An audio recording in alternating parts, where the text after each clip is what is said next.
All right. Today I'm going to be talking about my top 10 favorite worker placement games. And what I mean by worker placement are games where the players are competing for common action spaces. So I've got several different types of games on this list. And in fact, I wanted several different types of games on this list. One of them is arguably not a worker placement game by some other definitions. So the one thing they all have in common is that the players are all definitely competing for common action spaces. So when I do these live feeds like this, I'm trying to start something a little new for the channel. The idea is I want to share my thoughts before I do a more fully produced top 10 list. So by produced, I mean with, you know, shots of us playing the games and like a little how-to on everything. So this is really an opportunity to talk to my subscribers, to have them weigh in with their own feedback and get some more thoughts before I finalize my list. So if you have any ideas, if you want to share your feedback about my worker placements, please leave something in the comments. I will be reading along as you guys are talking with me. All right, let's go ahead and take a look at number 10. So this is one that's arguably not a worker placement by some definitions, but I think it's great if you like that mechanic, if you like the competition over a shared action space. It's the game Five Tribes. So not a worker placement because people don't have their own workers. You know, oftentimes in a worker placement game, you've got, you know, green player and a blue player, yellow player, red player. People have their own colors and they're putting their workers on the board. This has a common workers spread out. It's like Mancala. On your turn, you are picking up workers on the board and you're dropping them off. So if you pick up 4 workers, you can move 4 spaces, drop off a worker, drop off a worker, drop off a worker. The last one you drop off, you get to do the action of that space as well as get the bonus associated with the color of that meeple. So the game is all about identifying what the best and most valuable action space is. There's even a bidding mechanic where you're bidding to go first so that you can take it before anybody else. To me, that's a worker placement. I think it belongs on the list, but it's definitely more of a alternative type of worker placement game, which is why I put it at number 10. For number 9 is produced by a company that I have a little bit of a bias against. Honestly, I'm hardly ever excited about the games by Stonemaier Games. I don't know why I'm so harsh with them. Like, I'm harsh with games like Scythe and so on. But this game is so insanely popular, I feel like it needs to be on a top 10 list. And admittedly, even with my bias, I think it's cool too. It's the game Viticulture, of course. And one of the unique characteristics of Viticulture is that there are 2 phases of the worker placement action phase. You've got the summer and I think it's the winter or fall. You got 2 seasons. And so you can put your workers in the first season and then you can save some workers for the second season. Of course, if you're not first player, somebody might interfere with your plan and then what are you supposed to do next? It's a really thoughtful, unique idea and it's a lot of fun. Of course, Stonemaier Games, there's always about unique player powers that plays into it as well. So I put that at number 9. Number 8 is Zolkin, the Mayan calendar. I don't own a copy of that game, but it is a very unique worker placement game because of how time has an effect. Now, I have seen this game for years and I've put off playing it because it didn't look very interesting to me. It looked really abstract. It looked kind of like, I don't know, I almost want to call it like simplistic. I thought that it wouldn't be fun, honestly. I thought that it wouldn't be fun. And I didn't try it. For years, I didn't try it. And when I finally gave it a try on Board Game Arena, I realized how unique it is. This is not a light game. This is a medium, like it's a thoughtful strategy game with very little luck. And I love games that have a deep amount of strategy. In this game, you can either do one of 2 things. You can either put a worker down on a space or pick a worker up. And while a worker is down, the gears are turning and the worker is advancing. Their action is becoming more and more valuable. But on your turn, you have to place a worker or pick up a worker. So you have to time things just right. There's no game I've played that has a mechanic that's quite like that. And that's definitely why this is on this list. In fact, that's why I put the whole list together, is each one of these games has something that's so spectacularly unique. Zolkin is number 8 for worker placement game. Now the next game I put on here because thematically I think this game is very, very tight. Let me grab it. Boom. It is the game Barrage. And I like a few things about Barrage. And I find this, I like this about a lot of games. It is a very difficult game. I love games that are difficult. It is not, you can score a lot of points, but this does not feel like a point salad type of game. I mean, scores are usually over 100, but you struggle for everything. You're competing for where you put your workers, and what you're trying to do is build dams to generate electricity. The parts that you get go onto a construction wheel. Rather than spending them, you put them on a construction wheel. So you're using like cement mixers, you put them on the wheel, and the wheel has, I think, 6 segments to it. So as you rotate it, those resources that you put on the wheel are working, you know. It reminds me of like Warcraft or something, where you put something to work and then you get the little bar that's like filling up, like, okay, working, and then eventually the project is done and the workers come back to you.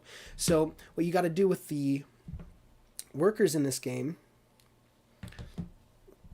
is you can advance that wheel a little bit faster in order to get your resources back, but you also need your workers in order to take generation activities or generate electricity.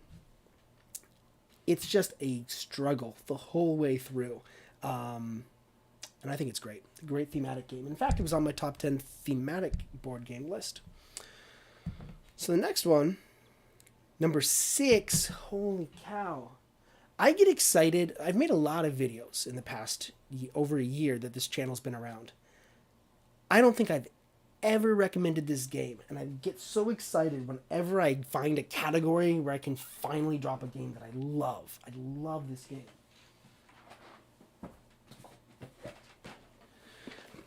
And this is a dice worker placement game. It is called Trois. And in Trois, every player's workers are dice. They claim their dice, they roll them, and you've got 3 different colors of dice, and you put them into the city square, and then players take turns using their dice to perform actions, as is the case with almost every dice worker placement game.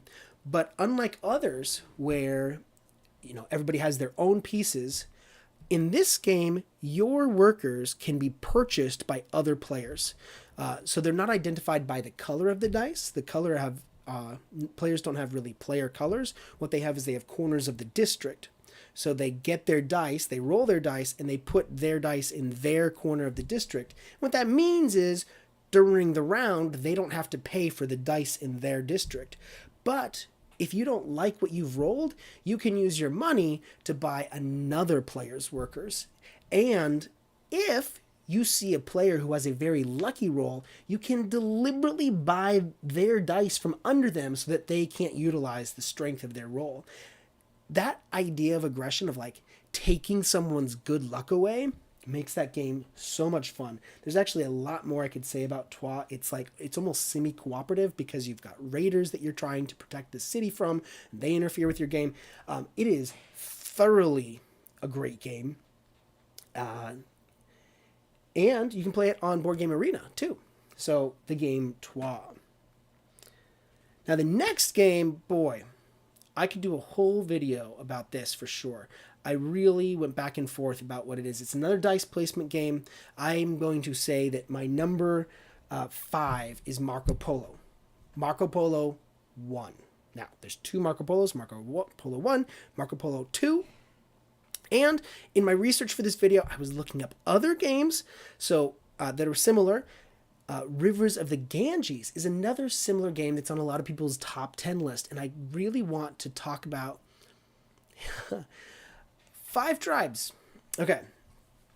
I apologize. I haven't been watching the chat. I just realized there are a few messages on there. I'm glad there's enthusiasm for Five Tribes. Is it a worker placement game? Like, does it belong on a top 10 list for worker placement games?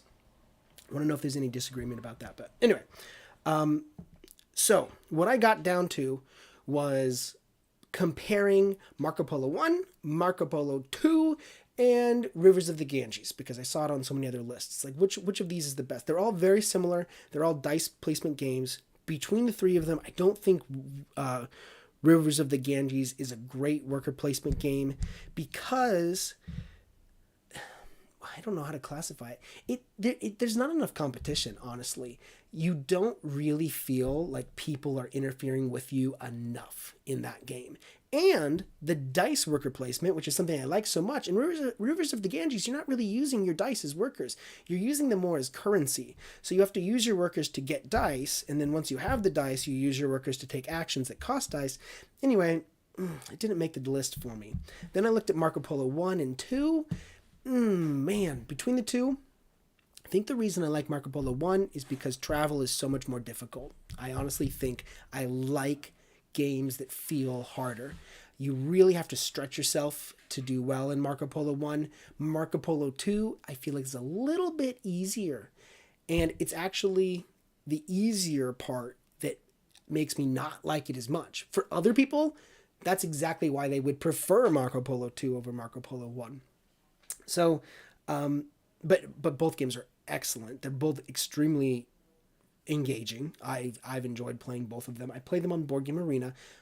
I don't have my own copy. I've played it multiple times with my friends, though. Okay, the next one is a game that I love, but I get so few opportunities to play it. It is the game Dominant Species. Now, Dominant Species does something that I think was made very popular in Colt Express. This is a mechanic I don't see very often, but it's a programming mechanic. And Colt Express won awards when it first came out. So I feel like it's a great example of a programming game. But anyway, Dominant Species came earlier, though. In a programming game, you place your workers, everyone places their workers, so you have some idea of what actions can be performed, but only after all the workers are placed, then there's a phase where you execute what you planned. So in Dominant Species, you have a board. Oh, hey, you can kind of see it in here. So in Dominant Species, this section of the board is where you can put your workers, and all of these get carried out in order when they get executed. So you get some of it that are up here for actions and some that are down here from the actions. Now you have an idea of what you want to do when you get to this point in the game, but during all of these phases running up to it, you don't know what other players are going to do. So you can have one plan and then people can actually interfere with your plan so that by the time it finally gets to the action that you've been hoping for, you kind of have to improvise because plans change.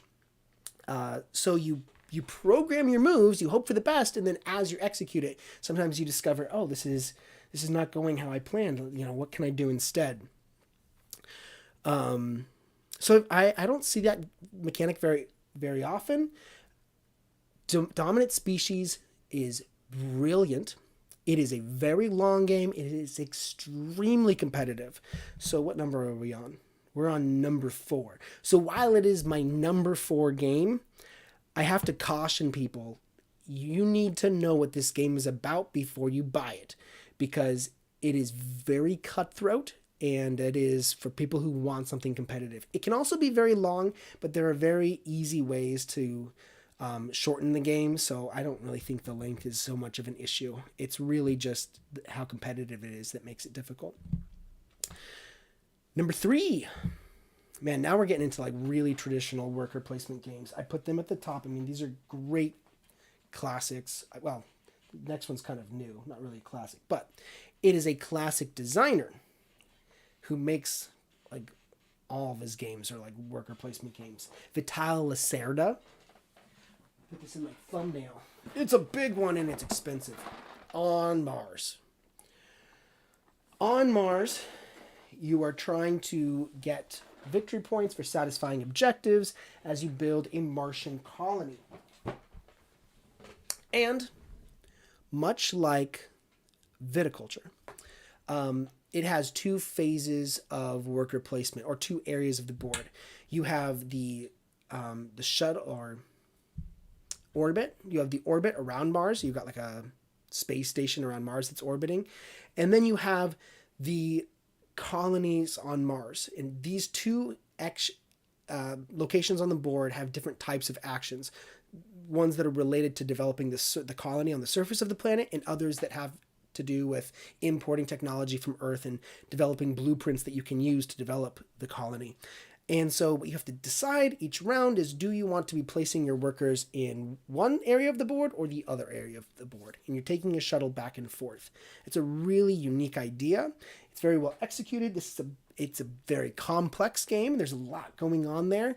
But I have to put a Lacerda game in a list like this. And so there it is at number 3. Okay, now we're getting into the real classics. So number 2 is a game that I keep coming back to. It's an Uwe Rosenberg game. His best one ever. Uwe Rosenberg's best game ever. It's Agricola. And Agricola is a game that, man, it's been around for a long time. In Agricola, you are building a farmstead. You have to get materials in order to build rooms for your home, in order to make space for more family members. Family members are your workers in this game. And you're building out your farm with your fields and your pastures for your animals. And the way you get victory points is just by satisfying everything. You just need a little bit of everything. A little bit of grain, a little bit of vegetables, a little bit of cattle, a little bit of sheep, lots of space in your home, upgrade the home, get lots of things. Just trying to do everything. But it is a very, it is so lovely. It's so brilliant. The thing with Agricola is all of the worker spaces get more valuable as you play the game. So if you've played like card drafting games where the cards that don't get taken get a little gold coin on it, and then the card becomes more valuable if you take it later because of the gold coin. So think of that mechanic, but with every single action. During a round, people take the action of their choice, and then after the round is over, some of the actions, it shows on the board, some of the actions that were not taken become more valuable. Well, I guess in fact everything becomes a little bit more valuable because the board gets refreshed, but actions that don't get taken get more and more valuable. So what you're competing for is the best timing. You can see that there's 6 wood available to be taken. If you take it now, you're going to get 6 wood, but if you wait until next round, you could get 9 wood. But then somebody else might take it before you get the chance to. So what's the best move? To wait for it to be more valuable, or to possibly beat somebody else out? That is fantastic decision making. It's why it will, to me, always be Uwe Rosenberg's best game, and it's my number 2. And then lastly is a game that is I have been looking out for all month long. It is Russian Railroads. Now, Russian Railroads has been around for a while. What I'm looking out for is Ultimate Railroads. Ultimate Railroads is like Russian Railroads big box. It comes with all of these expansions and things, German railroads and Asian railroads and American railroads, all of these things in one big box. It's supposed to be released this month.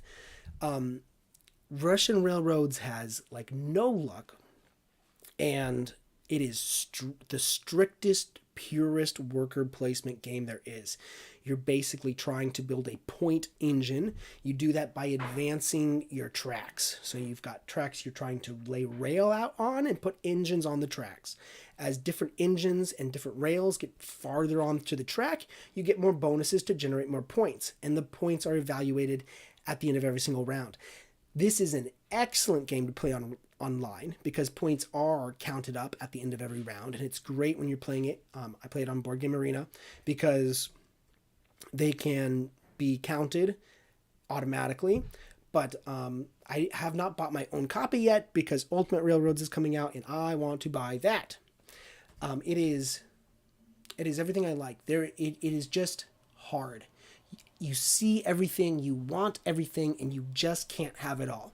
You have to isolate a strategy, and then you have to compete with other players in order to emphasize that strategy. You have to read what the other players are doing and try to interfere with their plans. There's just so much going on in this game. A lovely worker placement game.